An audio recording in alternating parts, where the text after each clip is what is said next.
Welcome to the Jungle Discipleship School podcast.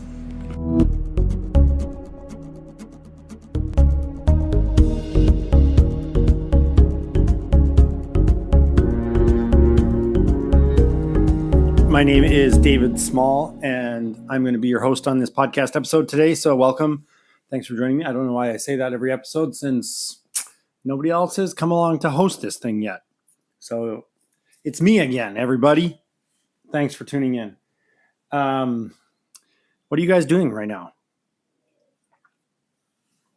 That was terrible.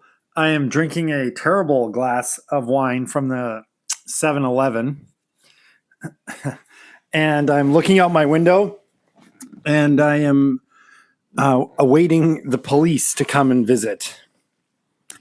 Which, I thought, okay, if one is sitting waiting for the police to show up at their house, what do? Well, you have an ice cream finished and a glass of wine and you record a podcast episode. So here we are. I'm at my house in Chiang Mai and the police showed up today. And I'm not actually sure why. I wasn't home when they showed up. I was out having lunch with a friend, and when I picked up my phone after lunch and checked my messages, I had all these photos and messages and calls saying, hey, the police are here, the police are here, the police are here. Come back. We don't know what to do. And they came by. They asked for me and said that they would come back. And they haven't been back. So I've been waiting all day for them to show up and find out what they want. But that's my life here. And it's one of the less fun things. And every time a motorcycle or a car goes by, I look out the window wondering if they've showed back up. Anyways, JDS 1 is officially finished. I was texting with a friend this morning and he said he was calling me a typical officer because I said, I don't actually feel like it's finished until everyone has gotten back home and all the travel arrangements are finished and all the bills are paid. And then I feel like, okay, it's done because there is still a group traveling tomorrow and there's still a few things up in the air and a few bills I still have to pay. But it's basically done. The majority of students are home or on their way home. And once the last group gets there, then that's it for closing the books on JDS 1. And we had such a beautiful graduation ceremony. And I've been to dozens and dozens of different grad ceremonies for armies and officer schools and at FBR and different things like that. I've done all sorts of different graduations before. And this one was surreal to sit through as I was thinking, wow, this is like a graduation ceremony for me and for our students and for what we've done here at JDS. And it just felt really special and surreal to sit through it. And I was really blessed by some friends that decided to come up and visit and spend the week with us and just to be there, just to be present and just love our students and celebrate our students and just to see it. And I just think it makes such a big difference to be on our campus. And, it's funny because it's this rainy season here now. And I was worried that the rains would come. And last year, the rains came early and hard. And we got motorcycles stuck on the side of mountains for months. And it was just a nightmare, total nightmare. And so then 2 weeks ago, it started raining and I just thought, oh no, this is going to be really, really horrible if it's pouring rain. But our graduation week, I prayed and I prayed every day and I just said, Jesus, I asked for good weather. I asked for just beautiful sunshine weather and no rain. And it would rain a little bit in the nighttime, but in the day it would be beautiful, sunny, perfect weather. Actually, it's really funny. I have a friend who brought his family in to see us and they had to hike a little ways to come in to get to JDS and it poured rain on them the whole way in. And then it was beautiful weather for our graduation and for the whole time they were there. And then about 3 minutes after they left our campus, it poured rain on them again all the way back out. And so that's what they get. for being my friends. But anyways, yeah, we had just awesome weather, and it was just a little gift from Jesus just to say like, yeah, we're going to have good weather and it's not going to rain. And there were a few times where the rain came and literally just went right around us, and we didn't get more than a drop or two. And so we had this just perfect weather for our graduation. It was so beautiful. And yeah, then as soon as graduation ended and one group headed out, it started to rain, and it's been raining ever since. And it's nonstop raining for the last 3 days. And yeah, it's pretty amazing that we got that great weather. And so I'm just so thankful for the people who came in, and thankful to Jesus who gave us that gift of the beautiful weather. It was sad to say goodbye to the students. It was sad. And I got a little bit emotional. I didn't get emotional through the grad service, except for at the very end, Jala was our kind of master of ceremonies, and Jala did a little countdown and said basically like, you're now officially JDS 1 graduates. And then all the students raised their diplomas in the air. This was all totally unscripted, and just let out a huge hoot and holler and just shouts of joy. And that got me choked up for a minute there, just because they were celebrating, and to see them celebrating was just really cute, really special. And but I thought, oh man, I got to watch myself here. I got to watch my heart and just take care of my heart in this process, because yeah, I'm going to be saying goodbye to them. And we've journeyed a lot of miles over the last 10 months and some longer. And I thought, yeah, it's going to be really sad to say goodbye to the students. But I was sitting on the kind of the last morning after most people had cleared out, and it was just the students left on the campus. And I actually thought, wow, I don't actually feel that sad. And I thought, oh man, maybe I'm just so relieved that it's over and we did it. And okay, so that's enough of that. But then I thought, okay, no, it's not that. And what it really was just this feeling of like, oh, it's not actually over. The discipleship journey doesn't end just because JDS has ended. The discipleship journey just is transitioning into a different arena and a different model and a different classroom. And there was something inside of me, and I've been doing this now for 10 years or 11 years. And there's something inside of me that was just like, yeah, you're going to continue, and it's going to continue. And the relationship doesn't end here. The relationship will continue. And even like a student that we kicked out 3 weeks before graduation, the relationship didn't end. We got him, we found a counselor for him. We vetted the counselor. We set up and paid for him to have counseling time. Like there's been like an ongoing continuation of his discipleship journey in a different forum. And I just had this feeling of like, yeah, okay, the formal training in the JDS curriculum is over, but discipleship is in reality about fathering. It's about parenting.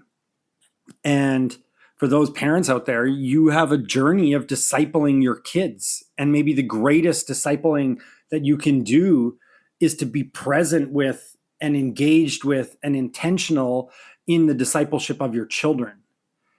Because that's what discipleship is parenting. And hey, just because like the school ended, it doesn't mean suddenly like, hey, let's all go get wasted and let's all go get drunk and just do like stupid things. Like, no, like we've have the rule in place, not to be legalistic, not to just to become police. Speaking of police, like, but just that because we believe that this is what is God's way and what God has said for a reason, and not to like hinder us or to limit us, but rather to unleash us and to say, hey, this is what's going to make your life healthy. This is what's going to make your life better if you don't wake up with a foggy hangover brain. And so don't go and get drunk. And so we don't just change the rules all of a sudden. And so the discipleship journey doesn't end. And even the students, it was funny because really, there was just a handful of us left on the campus as a lot of people were moving out. But I still had students coming up to me and saying like, hey, we want to go buy a beer. Is that okay? And they were asking permission to do that. And I felt very honored by their request and by them just being willing to say like, yeah, okay, I want to still honor these rules and this way of life that we've been living here. So anyways, I believe there's still lots to unpack and lots to process about finishing JDS and the feelings and the just the reflections. But yeah, I wanted to shift gears and talk a little bit more about the police, because this has been on my mind today, especially actually the last 2 days. And I'm going to try to explain this in a way that, if this is ever played in a court of law, that it's not going to incriminate me in any sort of way. So what follows may or may not be true, or may not be completely made up. But anyways, I want to share some stories and just something I was reflecting on. And so yesterday, as I was exiting the JDS campus, I ran into a random Army patrol. And this is basically one of my worst nightmares. And just a real bad thing. And we did everything right. We had scouts out ahead. We had scout vehicles that were moving. And I even like stopped. So we were on this like kind of little trail in this no man's land. And I stopped on the trail because I saw a friend that I knew, and I stopped and I chatted with this friend, and he had literally just come up the trail, like just, a few minutes before. And he never said anything about an Army checkpoint or an Army patrol or anything. He never even saw it. And me and Tamada came around the corner, and Wamu was in front on another motorcycle, and Wamu drove past the soldiers and saw them and just kept driving, like just drove straight through the whatever was going on. And Tamada saw them and slammed on the brakes, and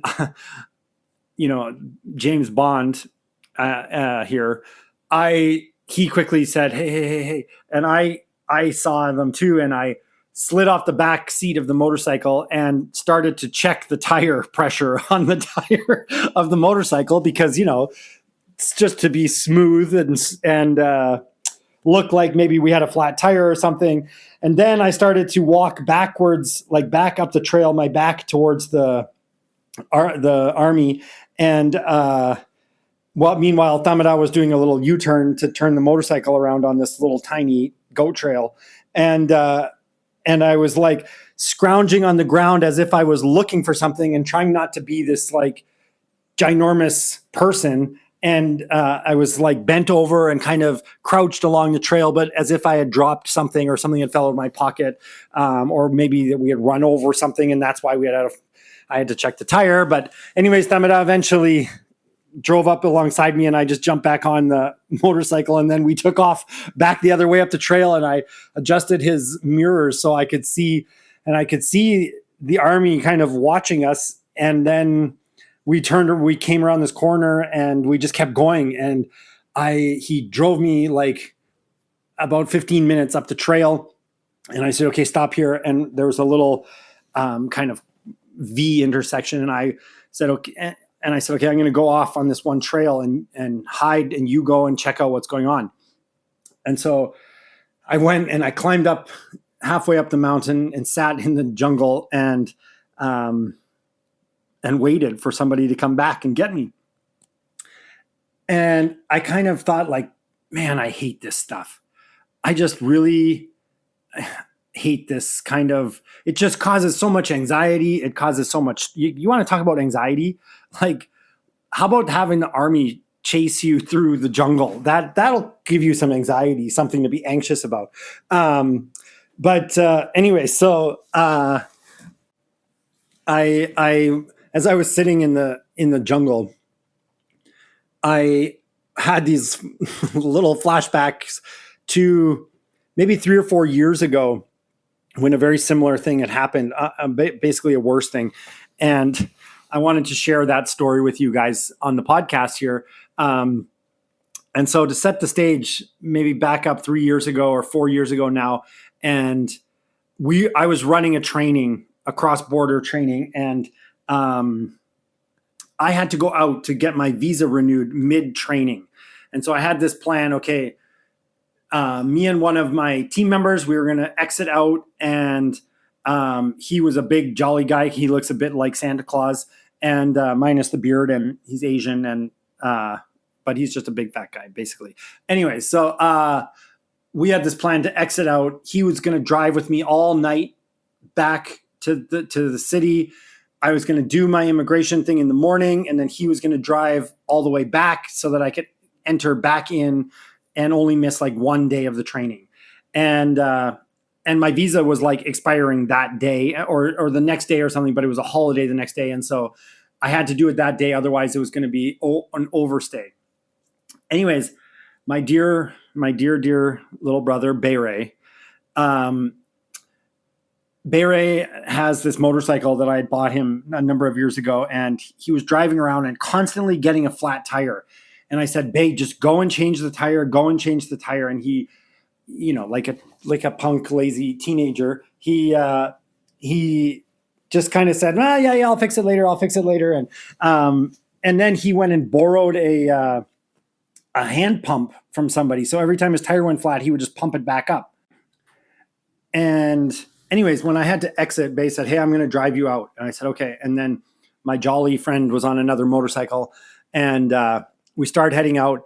And sure enough, after a few minutes, Bay's tire goes flat, and I'm ready to strangle him. And on the way down the mountain, he passes his buddy who he had borrowed the hand pump from, and his buddy says, hey, I need my pump back. So he gives him his pump back. So now he's got no pump. And so then his tire goes flat, sure enough. And so Bay says, okay, you go walk and go with your friend and your other friend, and then I'll go to camp quickly and change the tire, and I'll come back and pick you up, and you'll still be good to go. So I was annoyed, ready to strangle him, but okay, good to go. And so now there's three of us on this little motorcycle, and I am not a little person, and my jolly friend is not a little person, and the driver actually of the motorcycle, this other motorcycle, was actually not that small of a person either. But we're all somehow squished onto this 110cc scooter, bumping along these goat trails. And I'm thinking to myself, like, this is totally ridiculous. And it's like so comical. And the other thing is, my friend who's coming out with me, he had brought this plastic bag, like you could picture like a Safeway bag, full, and it had hoofs and cow tails and cow heart in the bag. And we had planned to stop at his dad's house on the way back to the city, and he was going to drop these parts on. These are like his dad's favorite parts of the cow. And we had just killed a cow for this training. And anyway, so he's got this bag that's like dripping blood and full of these like weird animal parts. And so I'm just like, this is the most bizarre situation. And I took a selfie, and it was just, as I took the selfie, there was just barely enough light that we could take the photo and like see us, and it'd still be okay. And the sun was like just coming down. And then we drove a little bit further, maybe not even 10 minutes more, and we came around this corner, and there's an army patrol.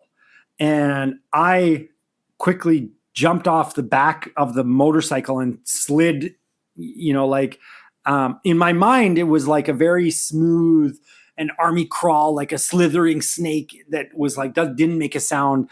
But in reality, it was not smooth at all. But we had noticed the patrol far enough away that they actually hadn't seen me. And our driver had the kind of thought to turn his high beams on, which blinded the soldiers.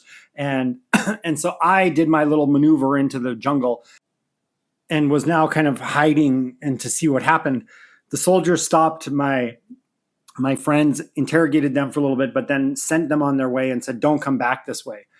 And then they started to patrol right to where I was. And for the next 3 hours, we played this cat and mouse game. And by this point, it had gotten totally dark. And we were playing this hide and seek game where they would move, and I thought I was moving stealthily, but was actually crunching and making noises. And then they would stop and they would come over, and they were really well trained. They're not bad at their jobs. And, as somebody who is trained in the army, I know kind of basic army training, and you do a listening halt. No lights, no sound, no talking, no noise, no nothing. And there was this one point where I was hiding literally like under some banana leaves and covering myself with this dirt. And the soldiers were standing on the trail. Like I could reach out my arm and grab their ankle. And if they had just turned on a headlight, they would see me instantly. And they stood there and it's totally pitch black. And I'm thinking, okay, they're definitely going to hear my pounding heart right now. They're definitely going to hear something. And I was like, yeah, knowing me, I'm going to like fart and then that's it, game over. And there's no going back. Like once you decide that, hey, I'm choosing the path of hiding, I'm choosing the path of not getting caught, you don't suddenly just get to like jump out of the bushes and say, hey, how are you? What are you doing here? Like, yeah, I'm just lost. Like you're committed to that not getting caught path. And so then if you are caught, it's a bit of a bad situation. And if I was caught in that situation, it would have had a cascading horrible effect. And I remember lying under these leaves and I'm thinking, and they do their listening halt and I can literally almost reach out and touch them. And I think, okay, listening halt, 5 minutes, 10 minutes, 15 minutes. Then my mind starts to think, are they still there? Have they moved? Did I not hear them move? Is something, what's going on? Did I not hear them come here properly, or was it something else? And I think, okay, should I move? Is it my turn to move? Should I go somewhere else? What should I do? And I'm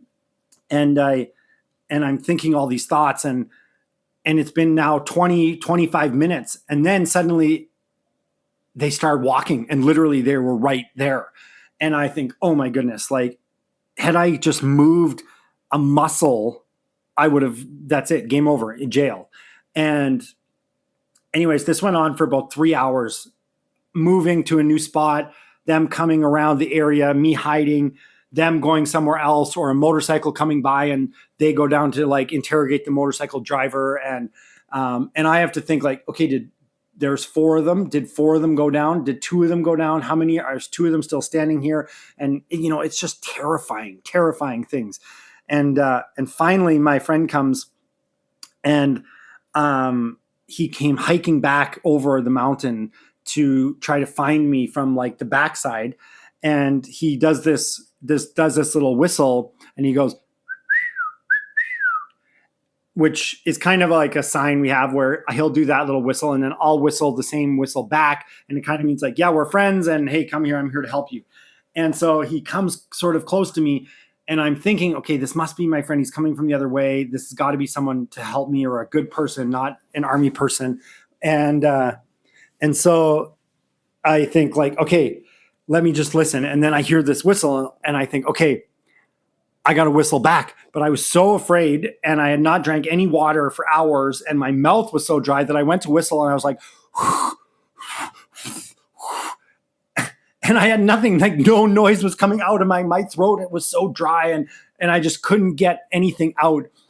And I thought, okay, I don't know exactly where the army patrol is right now. I think they've gone on somewhere else, but I just need to get up and run to the direction of that whistle and hope for the best. And so that's what I did. And it turned out to be my friend and we were able to get out of there. And the funny, we eventually made it all the way out, all the way down.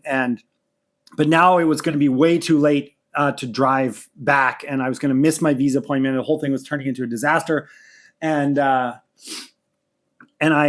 I was texting with a friend of mine and he said, hey, I've got a friend that has a private jet. Let me call him and see if he can come and pick you up at the border and fly you back to the city. And I thought, oh, that'd be something. And so he texted me a few minutes later. He's like, yeah, okay, be at the airport 8 a.m. So we make our way to this airport and I show up and I've like, okay, I took a little bit of a bath, but I'm like disgusting, dirty. I didn't really have a proper change of clothes. And I was just like, looked a bit disheveled from being in the jungle for a month. And I show up at the airport and I've got my buddy with me. He's got his grocery bag of bleeding cow feet and cow tail. And they look at me and they're like, there's no flight today. What are you doing here? And I said, oh, I've got a plane coming to get me. And I can see them looking at each other like, yeah, sure you do. Like, should we like call the police? Should we call like the hospital? Is this a mental patient who's gotten out or what? And then so they're like, okay, we'll check the logs. And they call up to the tower, and the tower has the flight plan of this jet coming in, and then this private jet. And I'm talking like, leather seats, leather pillows on the seats, and, like cup holders, and like what you would picture a private jet. This is what this kind of private jet shows up and picks me up. And my buddy gets on the airplane, and the jet, it has this nice, beautiful red carpeting in the bottom. And my buddy gets on the airplane and sets his grocery bag of bloody cow parts down. And I can see this like trail of blood and ooze running out of the bag onto his carpet. And I was like, oh my goodness, this is horrible.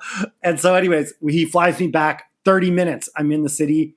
An hour later, I'm at immigration. My visa is renewed. The pilot says, hey, I got nothing else to do today. If you want me to take you back, I'll take you back. So, okay. He flies me back, and that next evening, less than 24 hours later, I'm back doing the same crossing. And anyways, wild thing. And so now just yesterday, I'm sitting in the jungle and I'm having this kind of flashback to this story and thinking like, yeah, man, I hate this stuff. Like, okay, it makes for a nice story, but in the moment, it's literally terrifying. It's really scary. And even things like, we drove back yesterday and we've got to pass these checkpoints, and you just never know what's going to happen at these checkpoints. And it just causes a lot of anxiety and a lot of stress. And after I finally was able to make it down the mountain yesterday, I was all covered up and I had to pass through this one area and like crowded area, and just want to not be seen. And so I put up my hood, I put my hat down, I have glasses on and a face mask, and I'm basically just ducked my head behind the back of the motorcycle driver. But I am a big person. And so then he drove under this bridge, and he ducked under the bridge and then accelerated to come up the other side. But I had my head down and didn't see that there was this massive wooden beam. And so as he came out, I whacked my head on this beam. It almost knocked me unconscious. And all I could like do is hold on to him and say, go, go, go, go, go. Cause we can't stop in this area. And I don't want to draw attention to myself other than I just whacked my head on this massive beam and everyone's staring at me now. And I have this massive goose egg on my forehead now. But I just thought like, oh my goodness, like I need a break. I need a holiday. This is too much for me. And as I was thinking about that and I was reflecting on just some of these things and just the anxiety of it, I thought, this is the life that God has led me into in this season of my life. I don't want to glorify it. I mean, there's funny stories and things like that, but the reality of it, I remember a time where I almost died. Like we got ambushed by Burma army, bullets flying. It was really wild. And I have a friend who's like, man, that sucks. Like you always get to have these great adventures. And I said, man, don't ever wish you could have that kind of experience. Don't ever wish that you could go through something like that, because it's horrible. And so there are these, soldiers and all the, we tell war stories, and part of telling war stories is coping, is healing, is sharing a common bond with each other as soldiers. And so, there is a place for these war stories as long as we're not glorifying it. And, but I also thought, okay, this is what God has brought me into in this season of my life, and God will give me the capacity to handle it. It doesn't mean it's going to be fun. It doesn't mean it's going to be easy.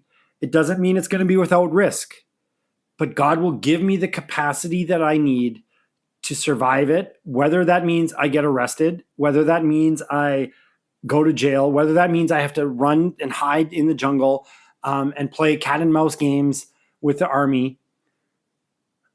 I have the capacity given to me by a loving God who's led me into this. And I've often said, and when I worked at the Free Burma Rangers, I often said, if somebody wants to go, especially at the time we were really ramping up our Middle East and the Battle of Mosul was going on. And I said, if you want to go there for adventure, you're going to die.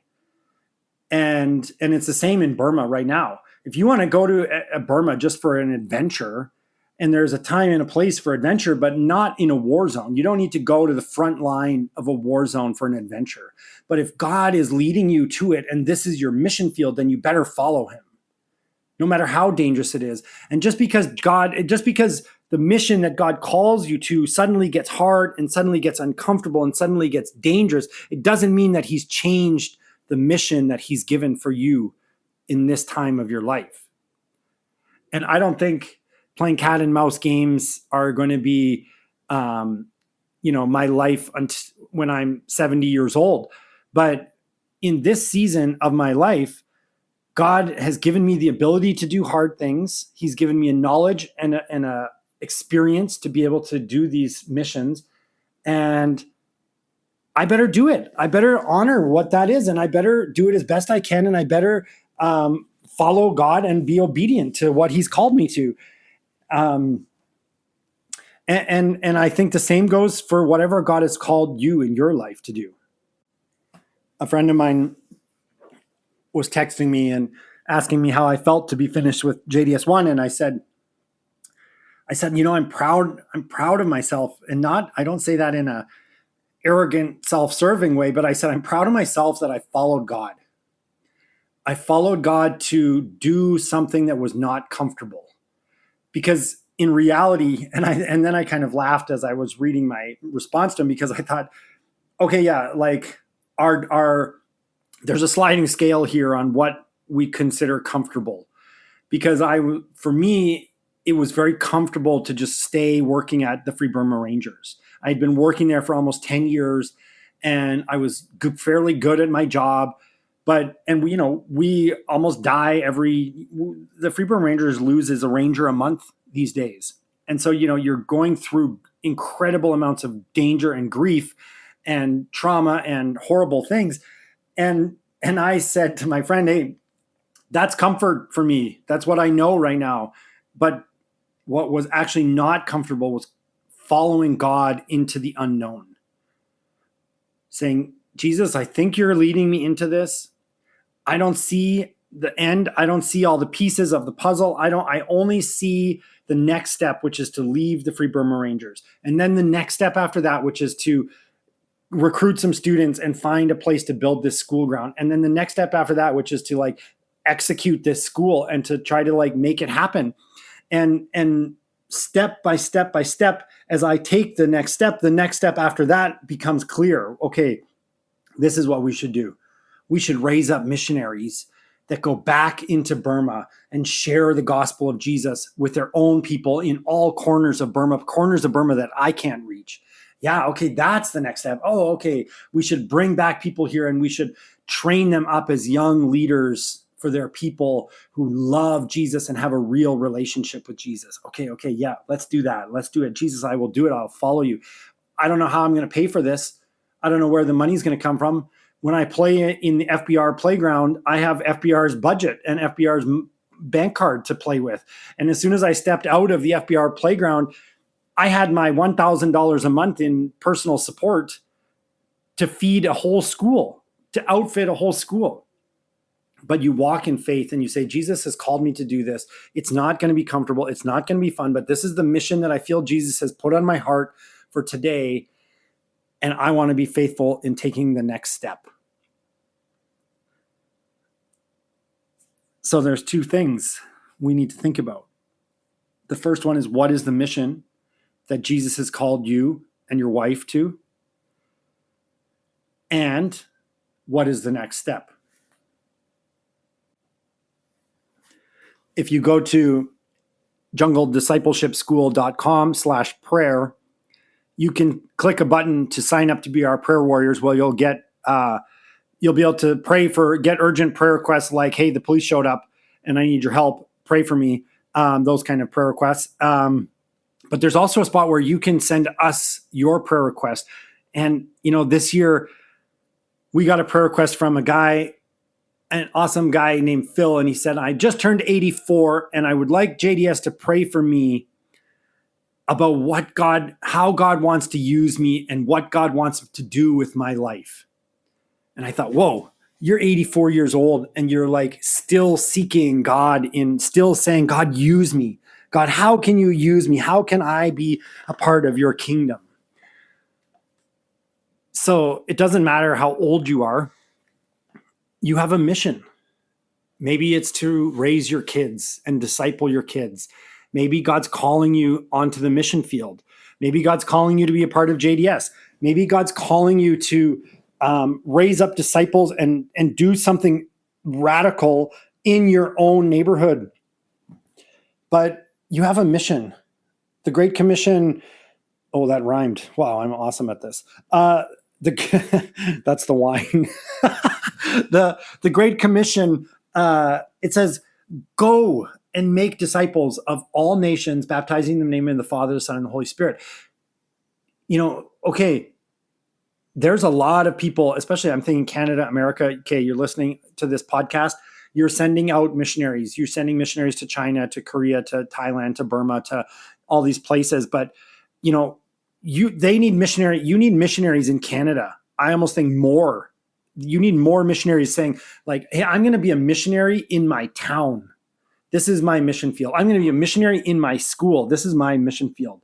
And we're all missionaries in some sense. And if you're not called to be the missionary guy that's like supporting and doing or spreading the gospel in those ways, you can be the guy that supports the missionary. You can be the guy that is sponsoring missionaries, praying for missionaries, encouraging missionaries, building up missionaries, doing admin for missionaries. Like there's all these ways that you can empower missionaries and be a part of the mission. And anyways, so what's your mission? What's the mission for this season of your life? And what's the next step? Take it.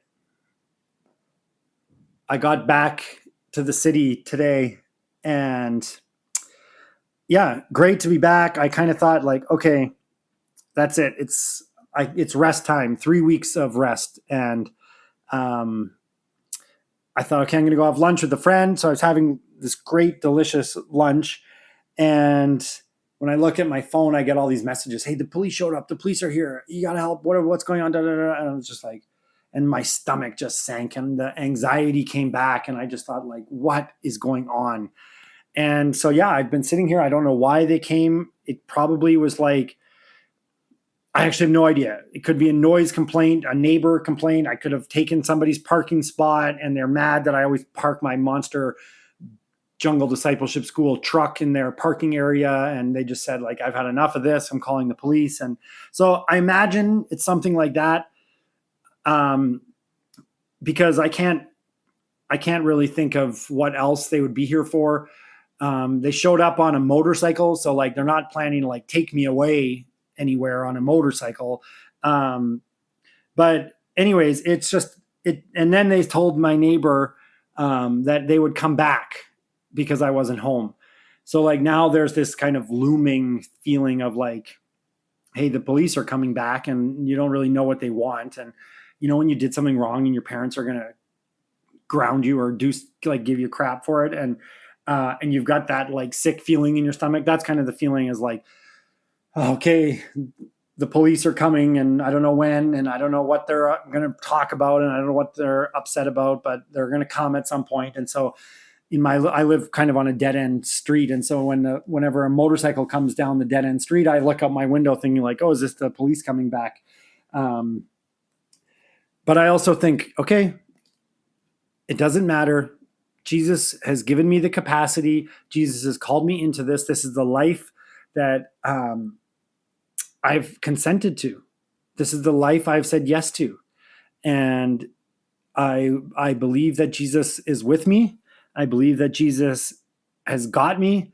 And yeah, and so whatever the next step is, then I'll take it together with Jesus. And I hope you'll do the same. Today, today I started researching Airbnbs. I've got like 2 weeks, 14 days until I fly back to North America. And so I started researching Airbnbs for 14 days and thought, why don't I just rent a nice little Airbnb condo and basically just disappear for the next 2 weeks so I don't have to deal with this, and then sneak out of the country. And if they're still looking for me in 3 months, then they can get me at the airport. But anyways, that's my stories for today. Thanks for being with us. Thanks for praying for JDS. Thanks for praying for our graduation week, for praying for our celebration week. One more thing I wanted to talk about quickly is we're running a training at JDS, and we ran a training in the off season last year, and it was a big success. And so we're going to run another training this year. It's a little bit outside of the JDS mission, I guess, because it's primarily a training for soldiers. However, we're going to run this training. There's a number of reasons why we do it. We do it first and foremost because we get to share the gospel with the soldiers, and it's a cool way to share the gospel with the soldiers that we otherwise maybe would not have gotten the opportunity to. Another thing is that it's a way for us to serve and give back to the ethnic armed groups that are in the area that we're operating in. And so, there are all these leaders that are ethnic armed leaders. And for us to be able to say like, hey, we're going to take some of your guys and give them advanced medical skills and advanced security skills and human rights and nation building skills and leadership skills and devotion skills and these kind of things. So spiritual skills, like, okay, it buys us credit amongst the leadership. And it shows like, hey, we're here to serve you guys. And then it also, like, the number of times we show up at some random checkpoint in the middle of nowhere in Burma, and there's a gate and they're not sure if they should let us pass. And then it turns out one of the soldiers, we trained them at one of these little trainings. And we just have this great relationship with, and it opens up literal doors for us inside Burma and allows us to move the gospel into Burma. So we're doing this training. It's going to be 6 weeks. Jala and his team is going to run it on our school campus. And I'd love you guys to just be praying for that, praying that it all goes well. And also, it's expensive to run it for supplies and food. I kind of thought like, okay, JDS is done. JDS 1 is done. And I get to finish paying the bills for JDS 1 and then take a break and just start piling up money for JDS 2.